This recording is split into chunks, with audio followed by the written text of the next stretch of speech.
t'es déjà demandé si tu étais vraiment à ta place dans ton job, si changer de voie était une bonne idée, mais qu'au fond, un petit doute ou même une énorme peur t'empêchait d'avancer? Si oui, alors reste avec moi, cet épisode est fait pour toi.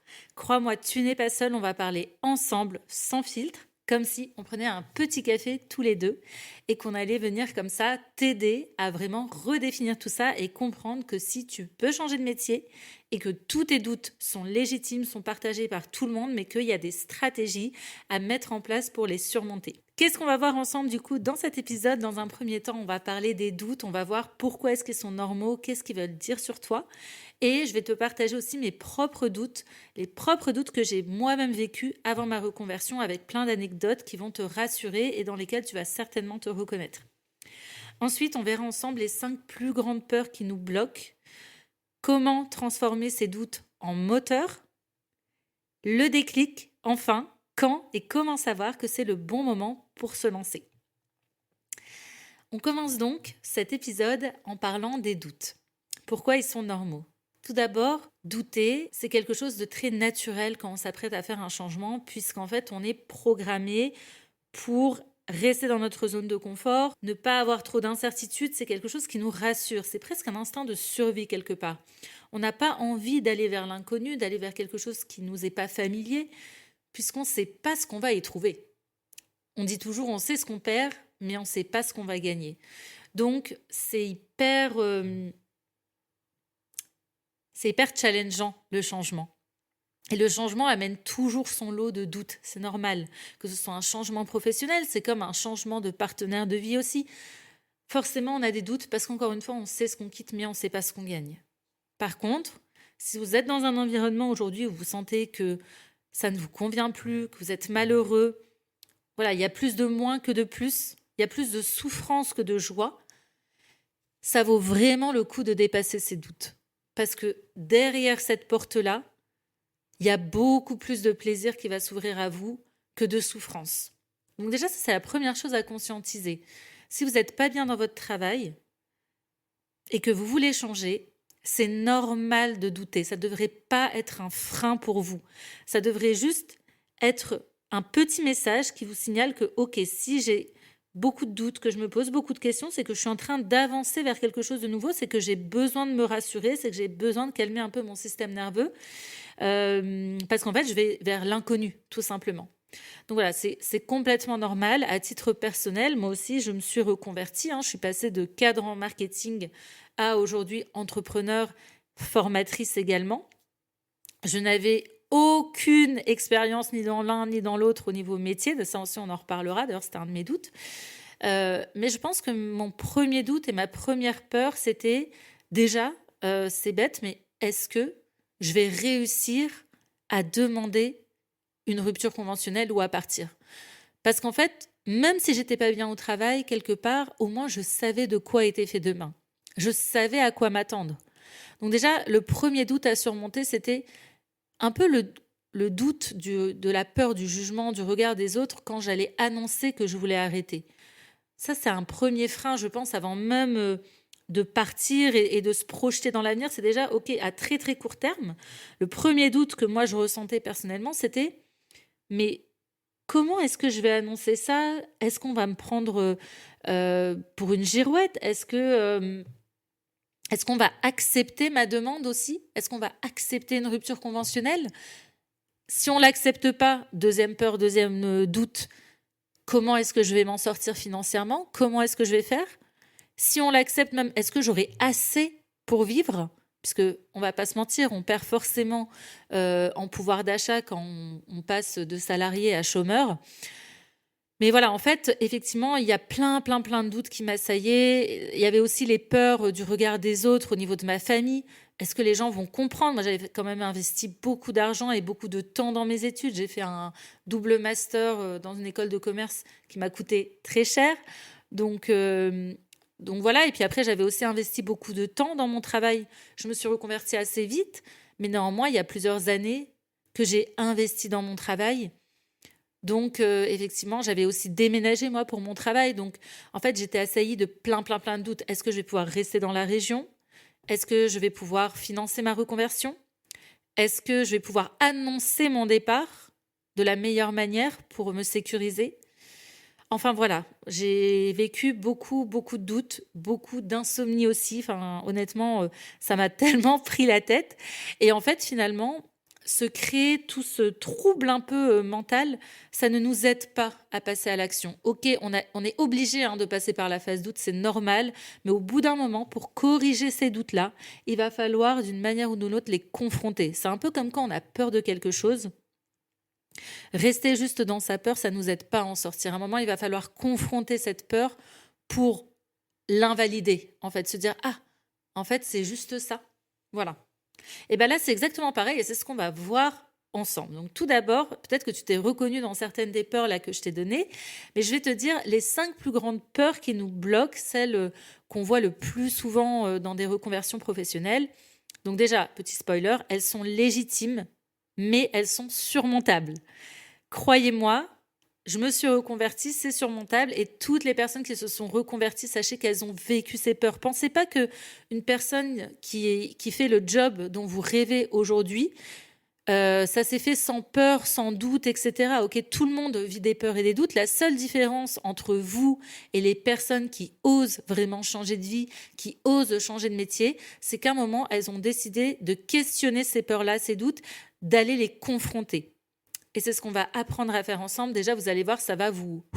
Voilà, on va souffler un bon coup là et on va se dire, ah ok, en fait, c'est normal de penser ça. Et surtout, il y a des solutions. Et c'est possible de faire autrement. La première peur qui est partagée par beaucoup, beaucoup de monde, c'est la peur de l'échec. La peur de l'échec, surtout en France. En France, on le voit, il y a beaucoup de gens, même juste sur un CV, vous voulez vous prendre 6 mois sabbatiques, vous n'osez même pas le mettre sur votre CV. Parce que la peur du blanc, la peur de l'échec, la peur du jugement, etc. Et finalement, la peur de l'échec, c'est quoi? La peur de l'échec, c'est surtout la peur du jugement des autres. Parce que si vous échouez, que vous êtes seul, mais que vous échouez, c'est quoi en fait le problème? Ok, personne ne vous voit échouer. Je suis certaine que si personne ne vous voyait échouer, vous feriez beaucoup plus de choses, vous oseriez beaucoup plus de choses. Donc derrière cette peur de l'échec, en réalité, il y a la peur du regard des autres, il y a la peur du jugement qui est à travailler. On verra tout à l'heure comment faire ça. Je voulais aussi dire par rapport à la peur de l'échec que c'est très culturel. En France, on ne retrouve pas ça, par exemple, dans des cultures un peu plus anglo-saxonnes comme aux États-Unis où on valorise la prise de risque. En France, on est beaucoup plus prudent, on pointe beaucoup plus du doigt les échecs en fait que les réussites. On valorise pas forcément l'échec. C'est ça que je veux dire. Alors qu'en fait, l'échec, c'est un tremplin et tous ceux qui ont réussi, vraiment 100% des personnes qui ont réussi selon vous, ont traversé des échecs. C'est inéluctable. Voilà, tout le monde traverse des échecs pour réussir, pour être à sa place. Il faut essayer des choses et c'est normal. Et là, même en ce moment, si vous pensez à changer de travail, c'est que quelque part, vous avez échoué. Si vous êtes honnête avec vous-même, c'est que quelque part, vous avez échoué. Vous n'êtes pas à votre place.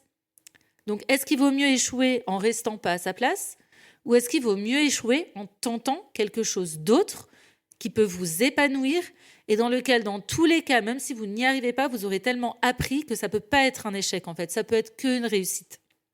Donc ça, c'est la première chose. La deuxième chose, la deuxième peur, c'est le syndrome de l'imposteur. C'est se dire, ouais, mais j'ai envie de faire ça, mais j'ai pas les diplômes, mais j'ai pas le réseau, mais moi, j'ai pas fait mes études là-dedans. Je vaux rien là-dedans. Ça, c'est complètement faux. En fait, il faut vraiment que vous compreniez que votre légitimité, c'est à vous d'aller la chercher. On ne va pas vous la donner, en fait. Donc, j'en parlais la dernière fois avec une amie qui veut lancer sa marque dans la mode. Elle rêve, en fait, d'habiller des artistes, etc. Et elle me disait, mais je sens que c'est ça que j'ai envie de faire, mais je ne me sens pas légitime. Mais en fait, moi, ce que je lui ai dit, c'est, écoute, aujourd'hui, c'est à toi de te créer ta légitimité. Qu'est-ce qui fait qu'aujourd'hui, il y a des personnes qui se trouvent dans des fashion week qui n'ont rien à voir avec la fashion industrie, en fait, qui n'ont rien à voir avec le monde de la mode à la base, mais qui ont décidé, un moment, de se créer leur propre légitimité là-dedans en lançant leur blog, en lançant leur chaîne YouTube, en allant à la rencontre des personnes de ce milieu-là, etc. En fait, aujourd'hui, surtout avec Internet, c'est une vraie porte qui peut vous ouvrir tellement d'opportunités. Il faut que vous osiez. Il faut oser le changement. En fait, il faut oser et il faut avoir de l'audace. C'est vraiment ça qui va vous ouvrir des portes. Et votre légitimité, encore une fois, c'est à vous d'aller la chercher. C'est pas un diplôme qui va vous la donner. Je sais, on est en France et je sais qu'en France, il y a beaucoup de métiers où on va regarder le diplôme. Mais là encore, si vous avez besoin d'un diplôme, sachez qu'il est tout à fait possible de reprendre des études, même en parallèle d'un travail. Il est tout à fait possible de faire financer une reconversion professionnelle. Et ça, c'est plutôt Sabrina qui vous en parlera dans un prochain épisode. Mais vous verrez qu'il y a plein de solutions pour casser ce syndrome de l'imposteur. Une autre peur qu'on partage tous, je pense, c'est l'incertitude financière. Et si je n'y arrivais pas financièrement parlant?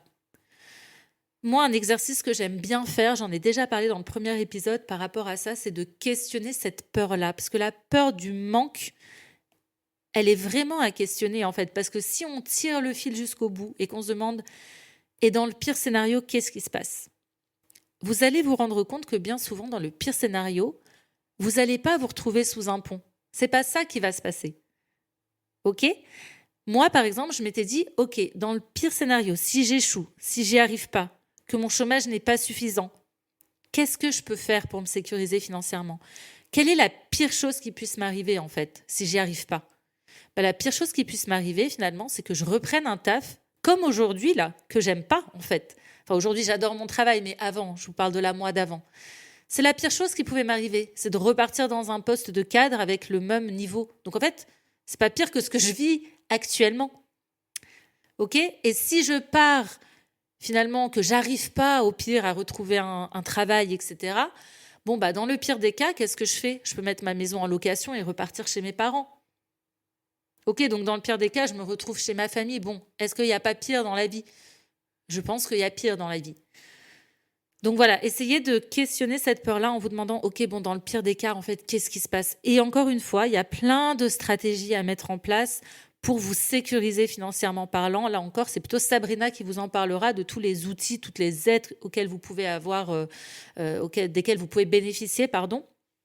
Donc voilà, n'hésitez pas à faire ce petit exercice-là de vous questionner vraiment, mais ça aide tellement à enlever toutes ces peurs. Je vous assure, ça fonctionne. Vraiment. Une autre peur qu'on peut ressentir, c'est la peur de l'inconnu. Donc c'est un peu la peur de sortir de sa zone de confort, c'est de se dire là, ok, je suis pas très bien, mais voilà, je sais comment l'industrie fonctionne, je connais mon poste, je connais mes collègues. Et puis des fois, on reste un peu dans ce qui est confortable, dans l'inconfortable. On essaie de se rassurer. On se dit ouais, ok, là c'est pas terrible, mais et puis après, vous y mettez ce que vous voulez. Hein. Ça peut être mais j'ai un bon salaire, mais mon travail il est qu'à 10 minutes de chez moi, mais je m'entends bien avec mes collègues, etc., etc. Bon, ok, mais tout ça en fait c'est des excuses parce que dans le fond, si vous écoutez cet épisode et si vous êtes en train de vous poser la question de en vrai j'ai vraiment envie de changer, mais juste j'assume que j'ai peur de changer, vous allez vous rendre compte que ce qui vous fait peur c'est pas le changement, c'est l'inconnu, c'est de pas savoir. Et comment est-ce qu'on fait pour savoir? On teste. On teste en fait. On se confronte encore une fois à sa peur. Vous allez me dire, oui, mais comment est-ce que je peux tester? Je suis au travail en ce moment. Enfin voilà, je ne vais pas me lancer dans une reconversion comme ça. Moi, ce que je vous invite à faire, c'est d'y aller par petits pas. Peut-être que vous pouvez, dans un premier temps, juste prendre contact avec une personne qui fait le métier dont vous rêvez, lui poser des questions, lui demander comment elle a fait pour faire ce métier, qu'est-ce qu'elle aime. Est-ce que vous ne pourriez pas faire une journée à ses côtés dans son entreprise, etc. Là encore, il y a plein de dispositifs qui peuvent vous aider pour avoir un stage d'observation, même juste d'une journée. Ça encore, c'est plutôt Sabrina qui vous en parlera. Mais voilà, même de vous-même, en fait, aujourd'hui, il y a LinkedIn, vous pouvez taper n'importe quel métier et tomber sur quelqu'un. Et honnêtement, moi, LinkedIn, ça a été une super porte d'entrée pour rentrer en contact avec des personnes extraordinaires. Et vous pouvez vraiment toucher beaucoup de monde via ce réseau social au niveau professionnel. Donc vraiment, n'ayez pas peur. Encore une fois, c'est une question d'audace. Il faut réussir à y aller, en fait. Donc là, je vous ai déjà donné pas mal de tips pour comprendre comment est-ce que vous pouvez transformer vos doutes en moteur et arrêter de les subir. Donc, je vais vous donner quelques autres techniques. Premièrement, la technique du « et si ». C'est-à-dire qu'au lieu de voir toutes vos peurs en fait sous un prisme négatif de « et si j'échouais ?» Et si j'avais pas assez d'argent? Et si finalement c'était pas pour moi?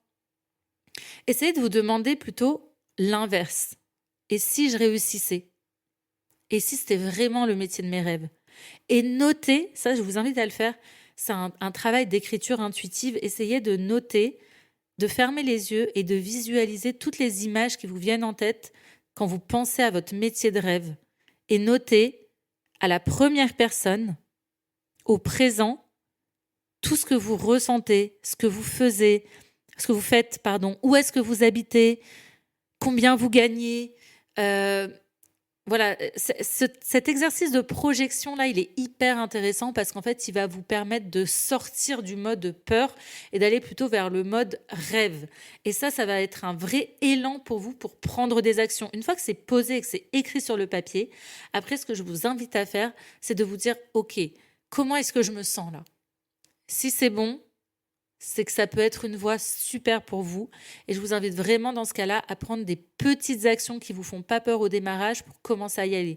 Ça peut être juste, je sais pas, si vous rêvez d'être pâtissier, ça peut être juste par exemple de faire un stage en pâtisserie, même un stage payant où vous allez apprendre à faire une pâtisserie, etc. avec un chef. Ça se fait beaucoup, ça, par exemple. Ou ça peut être parler avec un pâtissier. Ça peut être aller dans votre boulangerie et demander à entrer en contact avec le pâtissier pour lui poser des questions, etc. Enfin, voilà, là, je vous ai donné un exemple, mais en vrai, commencez à faire des toutes petites actions comme ça qui ne sont pas hyper engageantes, mais qui vont vous aider à vous projeter. Ça, c'est hyper important. Ensuite, appuyez-vous sur vos petites victoires pour gagner en confiance. Allez-y petit à petit, c'est la technique des petits pas. C'est-à-dire que entre votre métier d'aujourd'hui et le métier de vos rêves, il y a peut-être un énorme gap, il y a peut-être beaucoup de marches à gravir, mais c'est pas grave, on y va une marche après une après une après une, ok? Et ensuite, l'importance de l'entourage. Alors ça, vraiment, c'est hyper important d'avoir un entourage qui n'est pas jugeant, qui est au contraire soutenant. Si vous pensez que parler de vos envies de reconversion à votre père ou à votre mère, ça va vous angoisser plus qu'autre chose parce qu'il va vous mettre tous ces freins, toutes ces peurs, ne le faites pas.